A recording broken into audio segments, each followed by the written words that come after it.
Om Sahana Vavatu Sahano Bhunaktu Sahaviryam Karvavahai Tejasvinavadhitamastu Ma Vidvisavahai.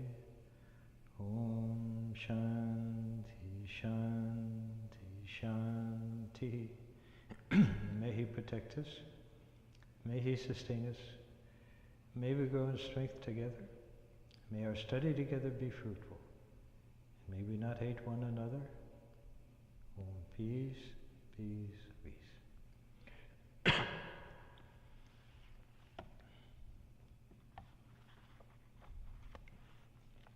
So far we completed the first 8 verses, I think, of part 2, chapter 2.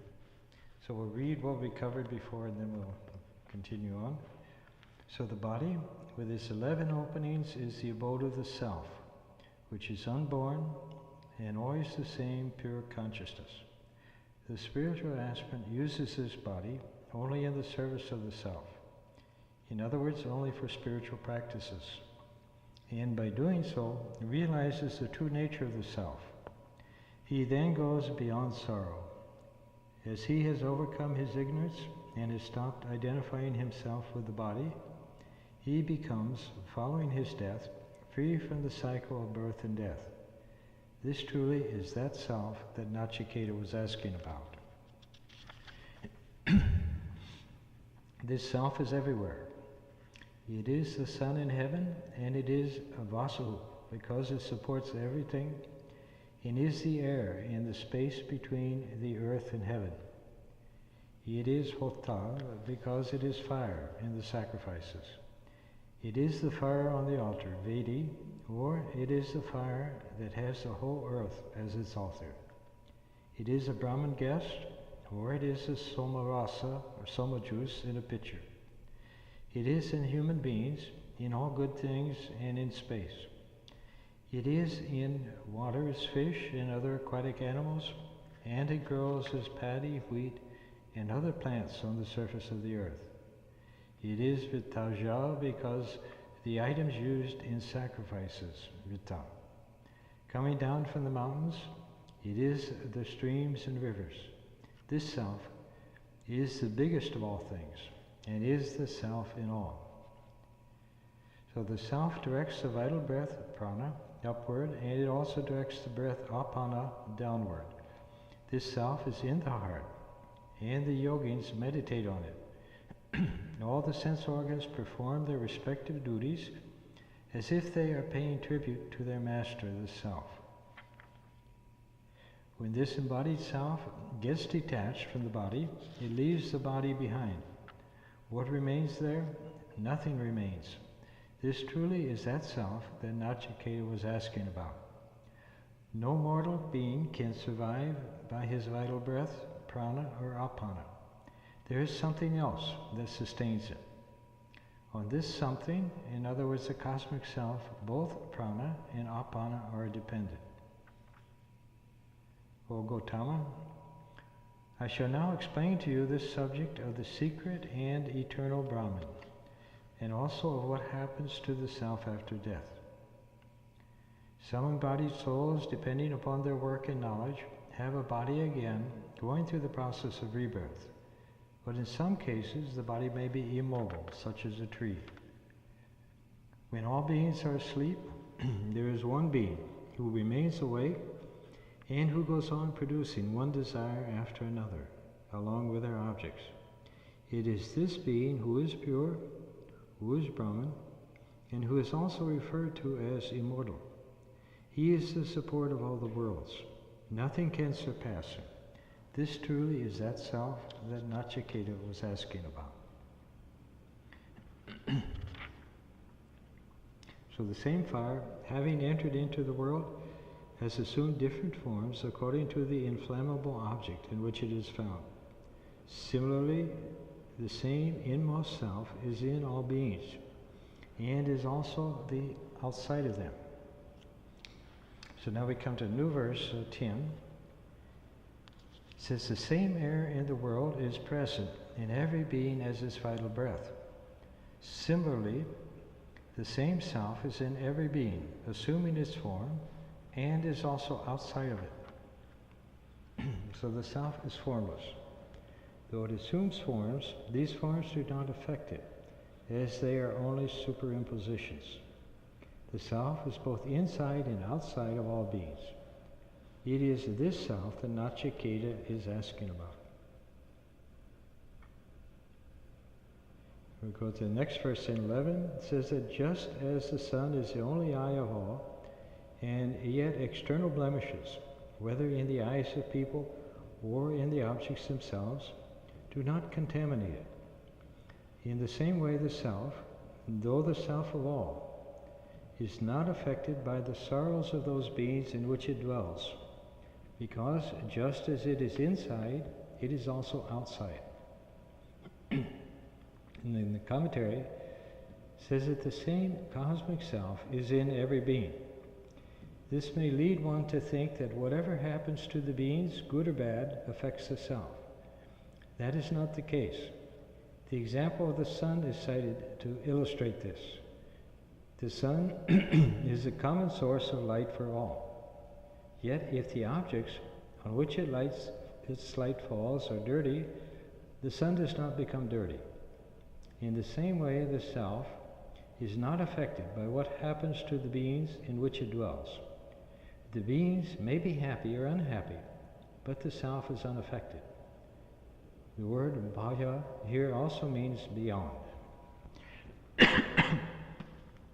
So this has been the idea behind these last few verses, is that there's only one self, or there's one consciousness, one being, and that being has become every single thing in this world. And we used the example before of how when you think of creation, if you think of the creation of the writer, the novelist, who's creating a whole world full of characters and activities and all kinds of things going on, but yet that world is contained within the consciousness, within the imagination, the mind of the writer. And even though, if one of the characters in that book was to begin to ask, who made me? Where's my creator? He could examine every single thing, every single person, every single object in his world, and he'd never find who created him. But yet, that same, his creator is present right where he is, because he's being sustained, he was created and being sustained by the consciousness, which is keeping that kind of imaginary world alive. So in the same way in this universe, there's only one being, one consciousness existing. And that one consciousness has created this whole universe, created all the beings in it, and then it experiences the universe through each and every being, through everything from the amoeba up to humans, up to the gods and goddesses. Everything that is being experienced is ultimately being experienced by the self. Now, as a human being, in our ordinary state, we have become identified with a particular body, a particular mind, and our whole consciousness is centered on that particular body and mind. And that gives us our sense of individual existence, that I exist, this is me, this is who I am, and I'm so-so. I'm very intelligent, I'm highly educated, I'm rich or I'm poor, like that. We take on the sense that this is me, this body and this mind, this is me, and then we become kind of limited to just experiencing what this particular body and this particular mind experiences. But when you go deeper and begin to search within, well, who made me? Who am I? What is the ultimate truth, reality behind things? Eventually, the person discovers that consciousness, his consciousness, is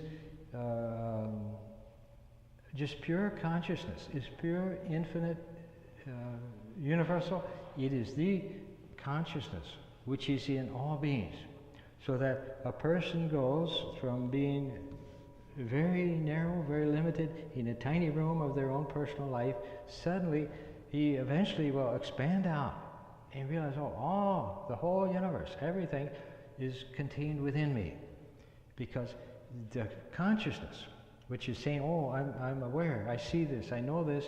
That consciousness is neither body nor mind. It's ultimately, it comes back to Brahman's consciousness, Chit.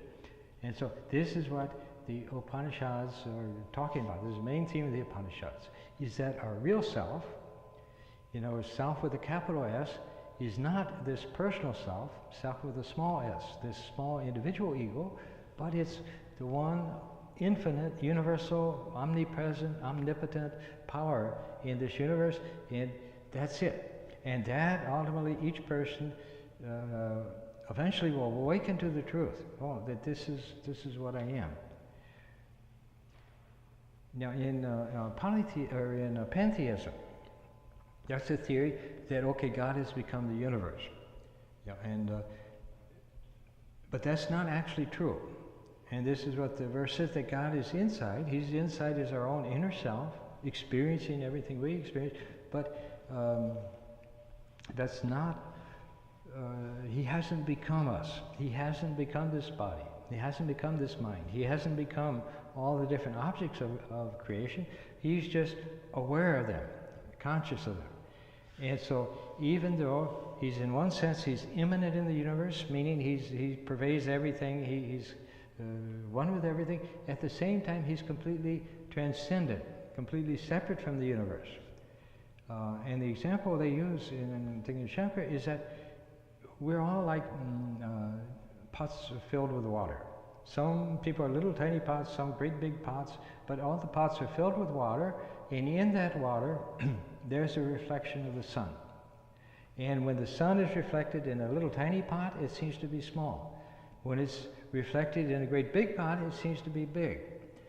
But now that sun, though, has never become the reflections.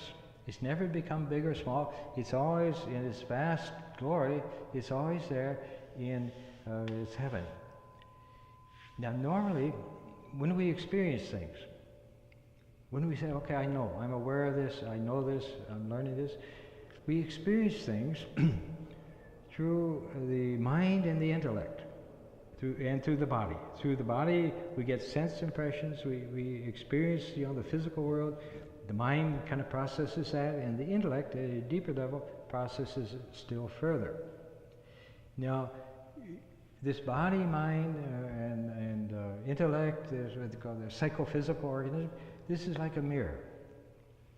Now, a mirror reflects light. But if a mirror is completely covered with dirt, you don't see anything at all in it. It's just all darkness. Nothing's there. But then, if you begin to clean the mirror, to polish it, gradually some light, some reflection begins to come through. And when it gets very pure, you see a very clear image of what's being reflected in the mirror. And this is what our spiritual practices are basically a process of purifying our mirror, purifying especially our mind and so forth, because the mind has a capacity to put us in heaven or to put us in the deepest hell. For some people, they're in a very wonderful state of mind, they're very happy, they're very, very joyful and good people in their life. Other people are totally miserable. The reason has nothing to do with God, has nothing to do with the reality of their own being, but because of the kind of the dirt in the mirror, they don't see it. They only see the darkness. It's like when we feel, okay, the world is a terrible, gloomy place. And many people think like, actually what's happening is just clouds have come in front of the sun. The sun is always perfectly shining, perfectly all right, not at all changed or affected by the clouds, but the clouds get between us and the sun, and so we say, oh, everything is dark and gloomy. And again, it's like the sun is shining, always shining, but as an individual, as a human being, we have the capacity to pull down all our shades and sit in darkness.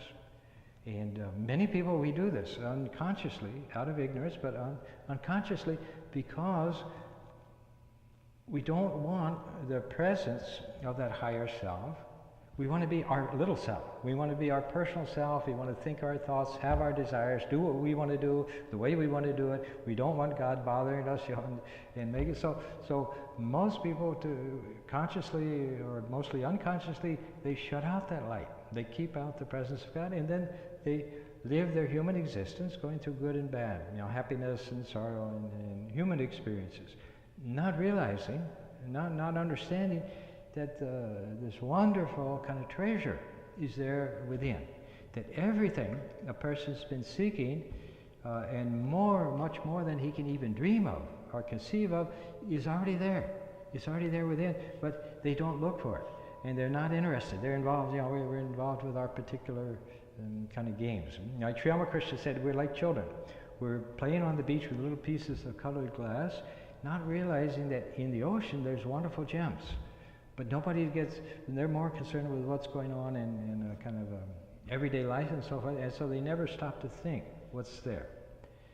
But as a person begins to get his mind purified, and then he starts to sense, there is something there. There is some light there. And eventually he reaches a point where he realizes, oh, this is the light. And this is where, when they talk of Brahma knowledge, knowledge of Brahman, or they talk of this knowledge of your real self, what happens is that there's suddenly a shift between thinking, I'm this body, I'm this mind, I'm this particular individual. Suddenly the shift comes and say, no, I'm not the reflection of the sun, I'm the sun. And then there's a total transformation of what we are and who we are. And so this is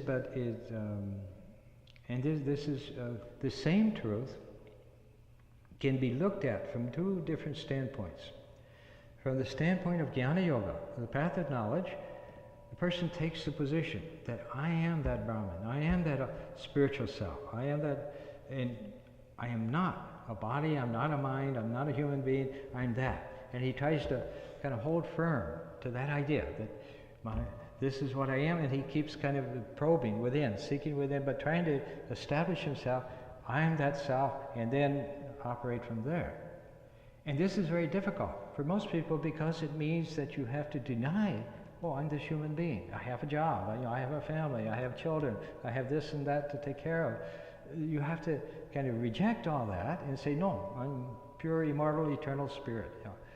So it's very difficult in practice for the majority of people, but that same truth, it can be approached from another angle, which is the bhakti, or devotion. Now in bhakti or devotion, the person says, okay, I'm this person. I'm this limited human being. I find myself often in difficulties. I find myself often having problems and things. But I begin to sense that within me there's something great there. There's a love, a protection, some presence that's there. What Swami Varadananda called the eternal companion. That there's something there, and as you begin to become aware of that, you begin to establish a relationship with it. And gradually that becomes a part of your life. It becomes something, and it sustains you. Even a little progress on any of these kind of paths of yoga would tend to bring a person happiness and fulfillment and peace. One of the most important aspects of whether or not we're happy is whether or not we feel loved, and whether or not we're able to love someone else. When love is there, a person is joyous, he's happy, he feels satisfied, even though he may be in poverty or he may be struggling with very difficult conditions. Still, that as soon as there's that emotional kind of support, that sense of, yes, somebody's taking care of me, that right away the person begins to experience happiness. And this is the basic teaching of all the spiritual teachings, is that happiness has to be found within ourselves. It's not something that we get something, a new car or a better job or right person, and then we say, okay, now I'm happy. Actually, we think the happiness is there because of this success or this particular thing that I got, but actually that happiness is only within ourselves. And as long as we're saying, unless I get this new car, I'm not going to be happy, then we're always going to be miserable. And this is what the humans, we normally tend to do. We say, if this situation I get, you know, my desire, I get my desire fulfilled, then I'm going to be happy. Otherwise, I'm going to be frustrated, I'm going to be angry, I'm going to be upset, and keep brooding about it. And so the yogi, or the spiritual person, or the devotee, they gradually begin to realize that I don't need anything. I don't need anything from anybody or from the world to be happy. The happiness is here, the joy is here, and the peace. And when that knowledge comes, and that experience begins to come, then you find everything kind of falls into place, and your dependence on other people or other things for your happiness, it begins to weaken and gradually disappear. And the thing is, when you're not depending, say, on other people, your relationship with other people and with the rest of the world, it becomes one of giving rather than getting. When you're depending on other people and your job and the world for your happiness and for your needs, then you're always looking. You know, maybe it's subtle, usually very subtle, but we're always kind of looking. Is this person going to bring me emotional satisfaction, or is this job going to bring me satisfaction? Like that, we're always looking at things, saying, is this going to be what I'm missing? Is this going to fill the thing that's not there and bring me happiness that I don't have? But when you get your happiness, then I don't need anything from anybody, so I stop begging from life. I stop bothering people, and people sense that. If you ever had the experience of somebody who generally has this kind of higher type of love, you feel uplifted in their presence, and you feel just very comfortable with them. As soon as a person though has a kind of a string attached to the relationship, then you start, even kind of subconscious, but you start putting up barriers, putting up walls. And this is where most human beings, we put up walls all to protect ourselves and kind of live inside these little small rooms. But the person who's begun to become aware of the presence of this cosmic reality, this one consciousness, he begins then to expand, and goodness and love begins to automatically kind of flow out of him. And he becomes unselfish. Swami Vivekananda has described God as unselfishness, complete unselfishness. God is always giving. He doesn't need anything from anybody.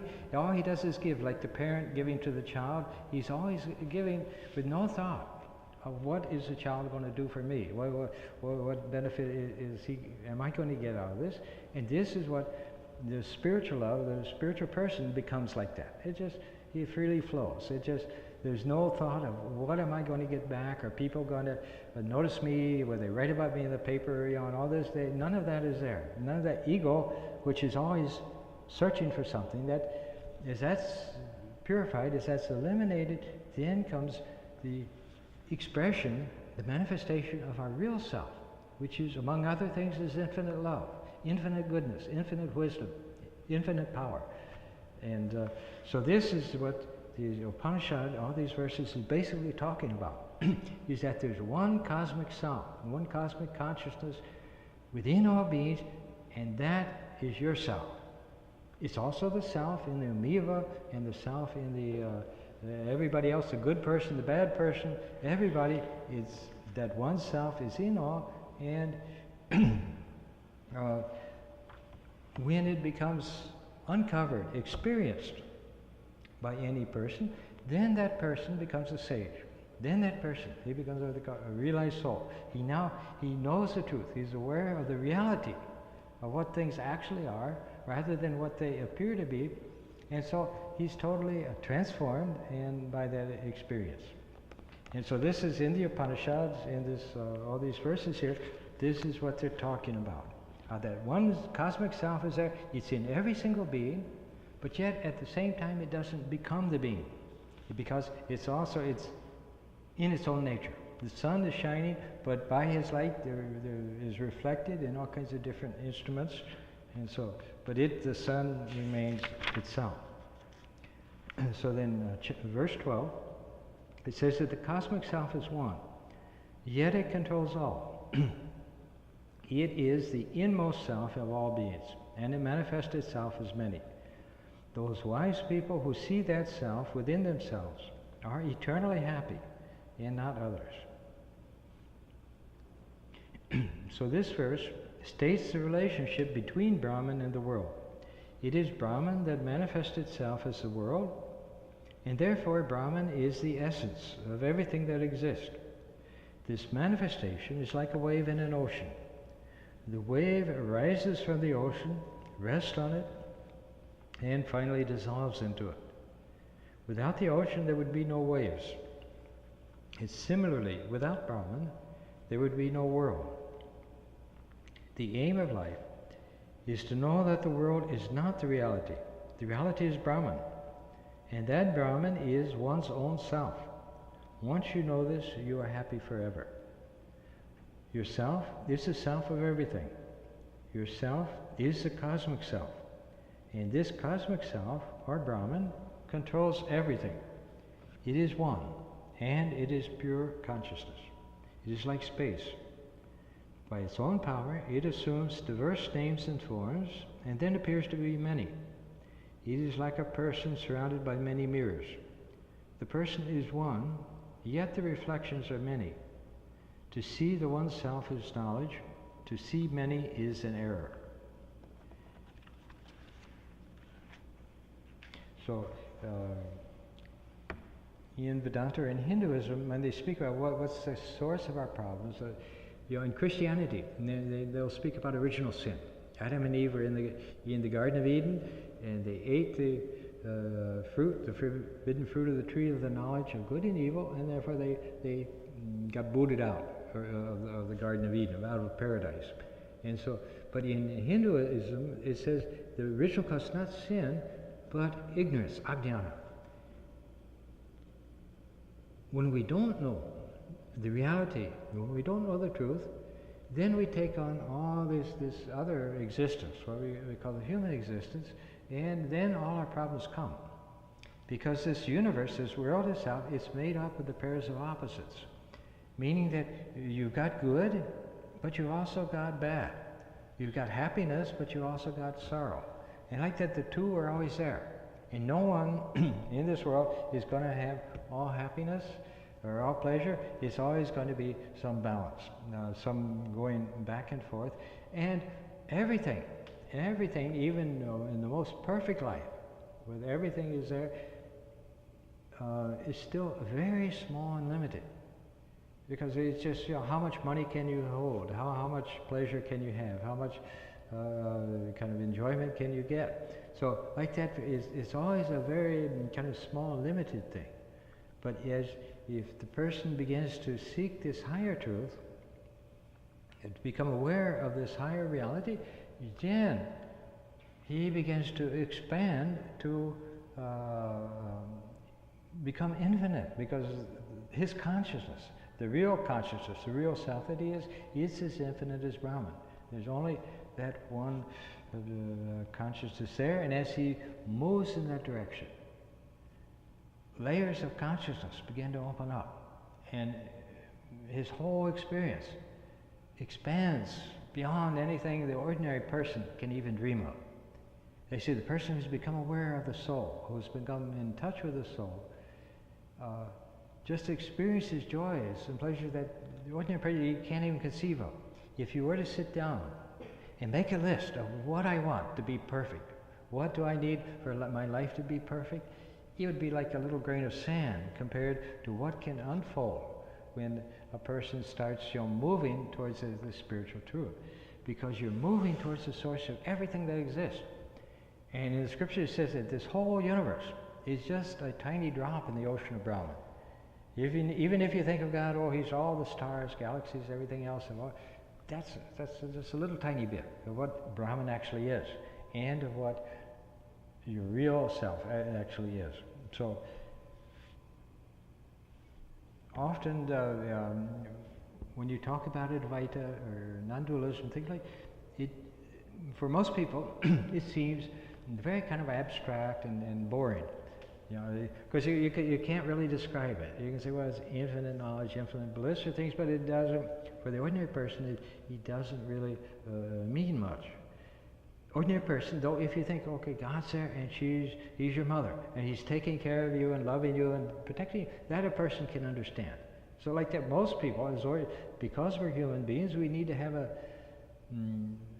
generally a sort of a human concept of God that we can have a relationship with, or a particular form of God that we're attracted to, and these things are fine, and these things are good, but eventually, through that particular form or that particular relationship, things unfold and begin to then expand without limit. As one mystic has said, it's going from glory to glory. It's going from one experience to the higher experience and a higher experience. You know, as Swami Vivekananda, in his commentary on the very last verse of the Raja Yoga. You know, the Raja Yoga, that's the yoga aphorisms of Patanjali. And in Swami Vivekananda's commentary on the very last verse after the yogi has gone through this whole process, has attained his knowledge, attained his realization, then Swamiji said, and now nursemaid nature's job is done. She's taken the self-forgetting soul by the hand and she's led it through higher and higher experiences until its own lost divinity came back to it. And then she leaves it with God. So right now as individuals, and now not just as a particular person, a human being, but as jivas, as an individual soul, which is immortal, which lives, even when this particular body is gone, it lives on and then comes back in another body. As jivas, we're all like that self-forgetting soul, and we're searching through all this universe, looking for what we've lost, sensing that there's more to life than this. And eventually that search through all kinds of different experiences, all kinds of different lives, that eventually leads that soul back to union with God, where he becomes aware, oh, this is what I am, I've never left here. And this important thing about Vedanta is in Vedanta nobody is lost. In some religions there's a lot of talk about heaven and hell. If a person is good, he goes to heaven, and for all eternity he's happy in heaven. But if he's bad, then he goes to hell, and for all eternity he's in misery. And like that, you're either saved or damned. But in Vedanta, in Hinduism, they say, no, the reality, the truth is that you're the child of God, you're one with God. Your very nature is God itself. That's the reality. Nothing can take that away. It can get covered over by the clouds. A person does a lot of bad things, and then fear and guilt and all kinds of things come in the mind, and he says, oh, I'm a sinner. But in fact, he's always the one infinite Brahman. And this is the secret, the only way that the world is ever going to kind of find peace is when people become aware of who they actually are. We're all wonderful, wonderful spiritual beings. But then we come here and we act like idiots. We just go around, we fight with each other, we squabble, we do all kinds of cheating and things. Every day in the paper there's different aldermen and people getting sent to jail and all. It seems like every way you look. But within each and every one, even including the criminal, is this wonderful divine reality, full of infinite love and bliss and joy that the person isn't aware of. And this is where all our problems come. And this is the only solution to the problems. I used to think, when I was younger, that one day we would have the science and the technology to solve the world's problems. But then I got older, I realized that we have really enough science and technology already. All the problems in the world are spiritual. In other words, selfishness. Every way you look, people are selfish. They're greedy. This whole economic collapse that we had. This was all greedy people grabbing as much money as they could, and the whole economy collapsed. There's hatred between other people, other races, other religions, and so forth. And so there's always conflict. There's always wars. And like that, the source of all our problems are ultimately spiritual. If people were basically good and basically wise, this world would be a paradise. Whatever problems there, we would figure it out, we'd work it out. But very rarely do people honestly try to work out the problems. Usually they're fighting, trying to get the upper hand and trying to get the best of the deal and things like that. And so, like that, these truths that they talk about, going back from ancient times in India, the ancient region, these truths actually affect every aspect of life.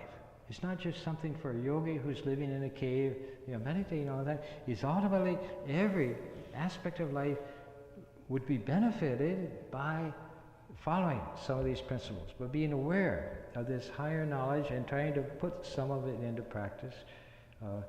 In this world, the state of the world is nothing more than the state of consciousness of the 6 billion people in the world. If one person becomes good, it has an effect. Maybe not a big effect, but it makes the world a little better place. If one person realizes God, realizes this infinite consciousness that's within him and allows it to start to manifest, then it can change the whole world. As we see in the life of Christ and Buddha and Ramakrishna and others, they bring into the world a total kind of light and power that uplifts consciousness all over and transforms the world. In the Bible it said that if the prayer of 10 righteous men can save the city. It was if 10 people could realize God, it uplifts all of humanity and prevents it from totally deteriorating. Swami Vivekananda, in one place he said that the God-men, the saints, the avatars that we hear about are just only a very few.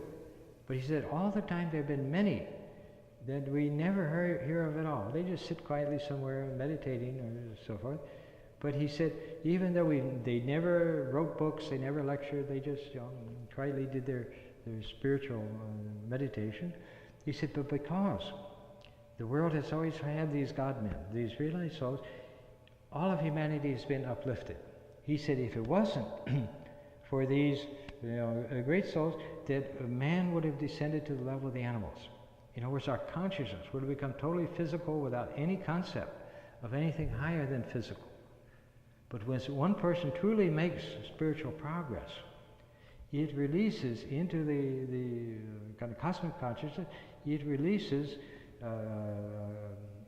kind of an awareness, a power, and that uplifts the consciousness of everybody else. It brings the light that lifts the darkness of everybody. So both in terms of our, first of all, of our personal happiness, that as a person makes progress on this path, he goes through difficulties, particularly at first, but gradually he begins to experience a greater sense of calm, of peace, of being centered, of being not worried.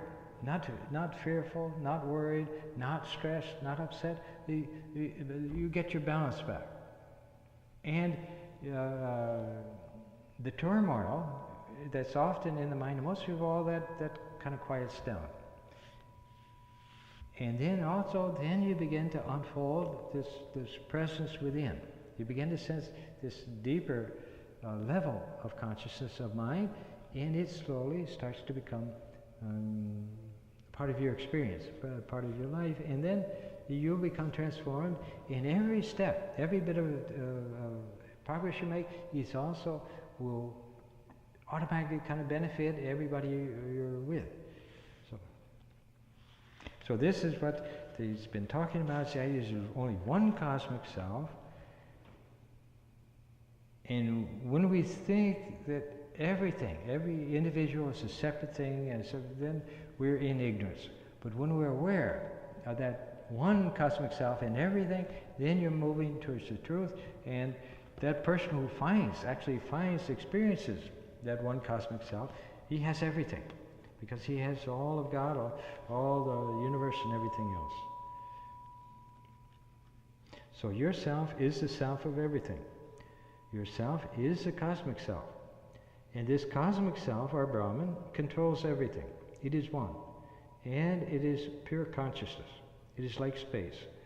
By its own power, it assumes diverse names and forms and then appears to be many. It is like a person surrounded by many mirrors. The person is one, yet the reflections are many. To see the one self is knowledge. To see many is an error.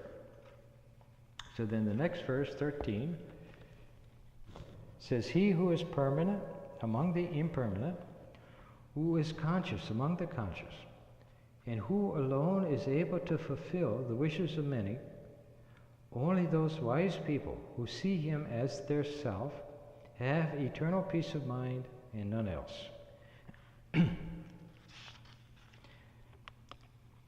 So here, the relationship between the individual self, Jivatman, and the cosmic self, Paramatman or Brahman, is being explained. Only the cosmic self is eternal among all non-eternals. What are these non-eternals? The individual selves.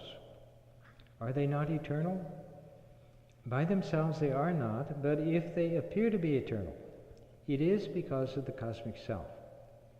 The cosmic self, associated with names and forms, becomes the individual selves. The individual selves have no independent existence. Similarly, if there are conscious beings in the world, they are conscious because of the cosmic self. The cosmic self is consciousness itself. The individual selves have many desires, and somehow or other they manage to get their desires fulfilled. But here again they have to depend on the cosmic self. The cosmic self, as Brahman, makes it possible for them to attain what they want. Again and again the Upanishads declare that the goal of life for a human being is to realize that he is God himself. That is to say, each individual self has to realize that it is the cosmic self. So long as this realization does not come, the individual self feels like it is small, weak, helpless, and therefore unhappy. There is a sense of void within. But when it realizes that it is the cosmic self, it has a sense of fullness. It is then happy. It enjoys eternal peace and happiness, such as others can never enjoy. So in this world, as human beings, as small individuals, we can get some happiness out of life, some joy. But usually, even when the happiness is there, often there's an element of fear in it. Because we sense that this happiness, it can go any time. And just there's no predicting what's going to happen. You think everything is perfect, and then suddenly something just happens. Like one lady down in Texas, she was sitting in her living room watching TV, and suddenly a meteor crashed through her roof and broke her leg. And so, you don't expect that. Another lady down in Florida, she was running through one of the parks, and suddenly an alligator ran out and ate her. So, like that, you think, oh, it's going to be another perfect day, and then suddenly something like that happens, and your whole life is kind of disrupted. So, whatever happiness we experience, we know. As human beings, we have that sense that it may not be permanent. Something can happen, something... I can lose this. But when you get to the true happiness, when you begin to start to become aware, even in a small sense, of this true reality, then comes fearlessness. And this is what Swami Vivekananda said was one of the main criterion of making spiritual practice, was abhyaya, of fearlessness. Because I'm immortal spirit. What can hurt me? What can harm me? When I think I'm a body, then all kinds of things can harm me. And all kinds of things are there to worry about. But as you begin to separate out your consciousness from body and to realize there's this immortal spirit within, then all fear starts to leave, and the person who's actually really known this truth, he becomes the Sthittaprajna, the man of steady wisdom. Nothing can disturb him, because he knows nothing affects me. I'm spirit. I'm eternal spirit. I'm with God. I'm always with God. In order to grasp that, we need to realize that the world we're in now, what people call the real world, our life, our real life and so on. This is actually just like a movie going on. We're seeing things, we're seeing scenes come before us, different people, different events, different things are happening, and we're thinking it all's real. But actually, it's just a movie that the soul, the spirit is watching. It's like a spectator in a theater.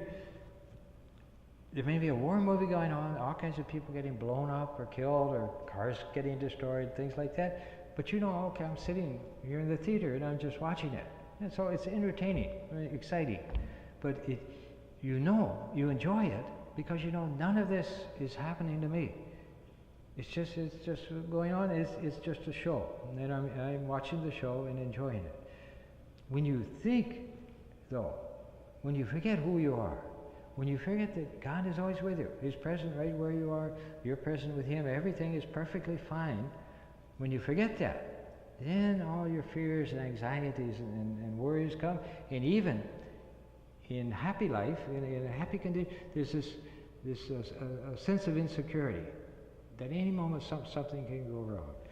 But as you move towards the truth, towards the reality, you're moving away from that very fragile human existence, which can be destroyed in a moment. You're moving away to that, into the awareness that I'm eternal, immortal spirit. I'm the child of God, the children of immortal bliss. This is my real nature. Nothing can affect that.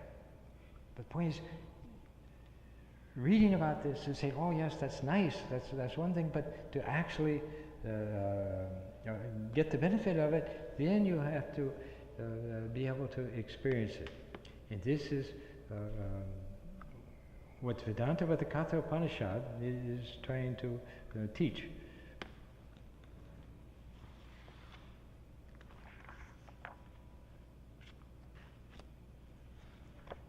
So within each and every individual there is this presence of the cosmic self, which is a reality, the true nature of that person. And then when a person senses that, then he finds, oh, this is what's been missing, this is what I've been looking for, and all your problems go away.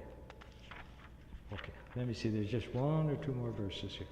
So it is that indefinable great bliss which the sages are referring to when they say it is this, that is, Brahman is this bliss. How can I know whether this bliss, Brahman, is self-revealing or it is to be grasped through the mind and intellect? So in the previous verses, mention has been made of an eternal peace and happiness, that is bliss. This bliss can never be defined. You can feel it within yourself, but you cannot share it with others or explain to them what it is like. It is too deep for words. You feel it only when you are in direct contact with the Self or Brahman. The Self is the source of this joy. The question is, how can we experience this bliss? Where does this bliss come from? Is it something lying within us that one day suddenly reveals itself? Or is it like any other object that we ordinarily miss seeing, but one day suddenly notice? The answer is that this bliss is our own self. It is always there, only we do not know it. We come to know it only after years of spiritual discipline. Okay, and then the final verse, 15, says that in the presence of Brahman, the sun does not shine, nor do the moon and the stars, nor does lightning, let alone this fire. When Brahman shines, everything else follows. By its light, all these are lighted. So in the previous verse, it was stated that Brahman is present in every being as bliss. Now the Upanishad adds that Brahman is also light. We see the light from the sun, the moon, the stars, etc., but their light fades away when they are in the presence of Brahman. The implication is that they have no light of their own. They derive their light from Brahman. Brahman alone is the source of light, and it is also self-luminous. Not only do the sun, moon, and stars derive their light from Brahman, but our sense organs also derive their power to reveal from Brahman, the cosmic self within. Thus, these sense organs cannot reveal the self. The self reveals itself when the mind is pure, What is meant by pure? The mind is pure when it is free from the idea of me and mine. And here ends the second chapter of the second part of the Katha Upanishad. So, when they speak of purity, and when they speak of the pure mind, ultimately is me and mine. Me and mine means I identify with this small, very tiny self, and then I compete, struggle with everybody else, trying to grab things for myself. I think of this as my home, this is my car, this is my family, this is my job, and like that, everything is around my little small self, and that creates all the sins and vices and everything else that you see in human society. You know, all the corruption and greed and everything else is coming from this sense of me and mine. I want more money, I want more of this and that. Some of you, if you've read in the paper about the treasurer out in Dixon who stole $54 million from the town over the years. She was treasurer of the city, I guess for 20 years she was steadily stealing money till they got her, but $54 million she managed to steal, and she had a horse farm and all kinds of luxury things. Well, that's me and mine. That's all. I see that money and I just want to grab as much as I can get. So that's impurity. That's because when I set up me and mine, then I'm shutting out you. I'm saying me and mine, and I shove you out of the way if you get it, and get in my way. But when me and mine is gone, then what exists is the consciousness, which is everybody's consciousness. Swami Vivekananda has said, selfishness is contraction, which is death, and unselfishness is expansion, which is life. The more selfish we become, the more me and mine is there, the smaller we become. Some people are so selfish they can't even think of anybody else. If anybody else is happy or if anybody else is getting anything good, they're not at all even aware of it. They're only thinking of me and mine. Do I get what I want? But as a person begins to become unselfish, he's actually growing in consciousness to include, oh, there's other people here, and gradually begin to become concerned about other people beside themselves. And eventually, that expansion will keep going until it becomes all the way up to the cosmic self. Because that cosmic self is totally unselfish. It doesn't identify with any single individual. It is identified with the whole. And so that brings us to the end then. This was chapter 2 of part 2. And next time then we'll start on part 2, chapter 3. So any questions, anybody? And then that concludes this. And now today, most of our regular people, they've all gone. Swami Ishatmananda is giving a retreat in Ganges on God realization according to Swami Vivekananda. So that retreat goes tonight, and it'll go all day tomorrow, and then on Sunday he will come back here to Homeward Land, and we have Swami Prasannamananda here, who will then give the talk on Sunday on Swami Vivekananda as part of our celebration of the 150th anniversary of Swami Vivekananda's birth. So there'll be a special talk this Sunday with Swami Prasannamananda. And in the evening, 6:30 that evening, he will speak also at the Hindu temple just up the road, the Vivekananda Spiritual Center there at 6:30 on Sunday. Then gradually we're getting more and more into our celebration of Swami Vivekananda's 150th birthday. On October 5th, first of all, it was Swami Shantarupananda, then is from Portland. He's going to come October 5th, which is a Saturday. We'll have a fundraising dinner here with some entertainment and talk by him and so forth. But the very next day, then, we're having a program at the University of Chicago, combined with the University of Chicago to celebrate Swami Vivekananda's 150th birthday. And in fact, this year, the University of Chicago established the Swami Vivekananda Chair of Indian Philosophy. So that was a very kind of good thing. And then, so that we'll have that program October 6th. But our main celebration is coming up November 9th and 10th. It's going to be at the Hilton Chicago, downtown. And we're going to have over 50 monks of the Ramakrishna Order, monks and nuns of the Ramakrishna Order are going to be here, devotees from all over the world, plus a lot of other people. So it's going to be big 2-day celebration there. And there are flyers about all these programs. There are flyers on the table down in the lobby, and also if anybody wants, they can go to our website at chicagovedanta.org. So anyway, to find out more information, and anybody wants to, you can sign up. We send out bulletins and things by email all the time, so if you're not receiving it and you want to be kind of in the loop, you can fill that out, and then we just, as anything comes up, you'll get email about it. So thank you all for coming. Om Asato Ma Satyamya Tamaso Ma Jyotirgamaya Mrityurmam Amritam Gamaya. Om Shanti Shanti Shanti. O Lord, lead us from the unreal to the real. Lead us from darkness to light, and lead us from death to immortality. Om peace, peace,